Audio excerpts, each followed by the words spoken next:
क्या कांग्रेस महिला विरोधी है जो इस कानून का विरोध कर रही है? क्योंकि शुक्ला जी कह रहे सबसे ज्यादा फायदा तो महिलाओं को मिलेगा इससे। सरकार कांग्रेस जो है संविधान की बात कर रही है, कोई कानून का विरोध कहीं भी नहीं है। तो इसमें संविधान के खिलाफ कहां से कानून बन रहा है भाई? देश में सुनिए सर ब्रजेश जी, संविधान में हर धर्म के व्यक्ति को, हर समाज के व्यक्ति को, हर महिला को अपनी स्वतंत्रता, अपने अधिकार, अपनी धर्म संस्कृति के हिसाब से काम करने की पात्रता है। और इस देश की जो संविधान है वो सर्वधर्म समभाव और समान नागरिकता की बात करता है। यदि कोई समाज महिलाओं के साथ भेदभाव करे महिला होने के नाते, तो वो भी उसका अधिकार हो गया। यदि कोई कुरीति है तो वो दूर होगी ना, बहुत सारी कुरीतियां दूर हुई हैं। ब्रजेश जी वही 3 तलाक की बात कर रहे हैं ना, ये सारा मसला ही वो है। सब महिलाओं की सुरक्षा की बात नहीं, आप मानिए इसको कि ये अल्पसंख्यकों को टारगेट करने के लिए किया जा रहा है। यही तो कांग्रेस इस चीज का विरोध कर रही है। अल्पसंख्यकों में भी कोई कुरीति है तो उसको दूर नहीं करना चाहिए क्या?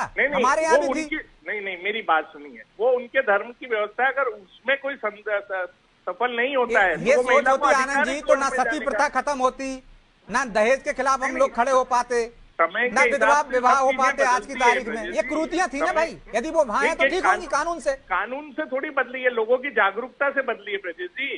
कानून से अगर सब चीजें बदल जाती तो ये पूरा देश बहुत बदल जाता। संविधान से देश चल रहा है, कानून थोपने से नहीं चलता है, लोगों को जागरूक करने से होता है, और जागरूकता का काम है।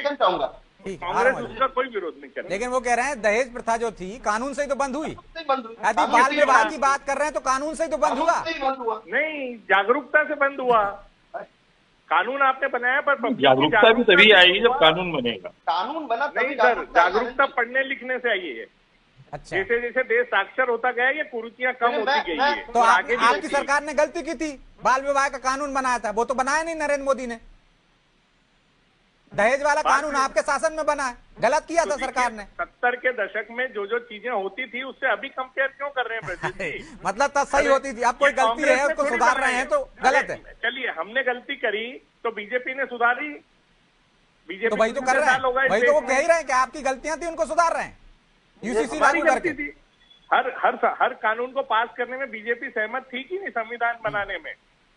ठीक है, अजय जी कुछ कह रहे हैं, रिपीट कर रहे हैं आप आनंद जी, पहले दौर में बोल चुके। ठीक है रजत जी, एक विद्वत पैनल के लिए मैं संविधान के अनुच्छेद 44 को पढ़ता हूँ। आर्टिकल 44 ऑफ दिस कॉन्स्टिट्यूशन कहता है राज्य भारत के संपूर्ण राज्य क्षेत्र में नागरिकों के लिए एक समान सिविल संहिता सुनिश्चित करने का प्रयास करेगा। इंग्लिश में इसका ट्रांसलेशन है, the state shall endeavour to secure for the citizen a uniform civil code throughout the country of India. ये 1950 के संविधान में लिखा है, आज उसको लागू करने की बात आ रही है। तो आनंद जी की और उनकी कांग्रेस को क्यों इससे बौखलाहट है? हमारे संविधान के निर्माताओं की भावना थी आनंद जी, इसको मानिए। शुक्ला जी छोटा सा जवाब दीजिए, क्या ये बौखलाहट इसलिए है कि एक वोट बैंक कट जाएगा? नहीं, मुझे नहीं लगता है कि जो प्रगतिशील समाज होगा, चाहे वो मुस्लिम प्रगतिशील समाज हो या हिंदू हो या क्रिश्चियन हो, कोई भी हो, जो प्रगतिशील समाज होगा। और आज आप देखिए सब समाज की महिलाएं जो है समान अधिकारों की मांग करती हैं। जब 3 तलाक रद्द हुआ था तो सबसे ज्यादा उसका स्वागत तो मुस्लिम महिलाओं ने किया था। तो महिलाओं को पुरुष के बराबर अधिकार मिल रहा है, और मुझे लगता है कि जो कोई विरोध करेगा तो वो जरूर वो पुरुष प्रधान समाज की मानसिकता से जो है ग्रसित होगा। अन्यथा इस कानून का विरोध करने में कोई औचित्य नहीं है, कोई औचित्य नहीं। लेकिन मैं माफी चाहता हूं शुक्ला जी, आपको रोक रहा हूं क्योंकि समय की बाध्यता है, इसलिए चर्चा को यहीं विराम देना होगा। आप तीनों का बहुत बहुत धन्यवाद। तो यूसीसी पर जोर तो दिया जा रहा है, ये समय की मांग भी है, क्योंकि सुप्रीम कोर्ट भी टिप्पणी कर चुकी है कि अब वो समय आ गया है कि यूसीसी लागू कर देना चाहिए। इससे बहुत सारी कुरीतियां भी दूर होती हैं, जो कुरीतियां हैं समाजों में उसको दूर करते हैं। लेकिन कांग्रेस इससे दूरी क्यों बनाए हुए, क्यों विरोध कर रही है? क्या यह वोट बैंक की सियासत है? क्या इस कानून से वो वोट बैंक की राजनीति खत्म हो जाएगी? ये तो आने वाला समय बताएगा। बहरहाल मुद्दा तो है, मैं इतना ही, मुझे दीजिए इजाजत और आप देखते रहिए अनादि टीवी। नमस्कार।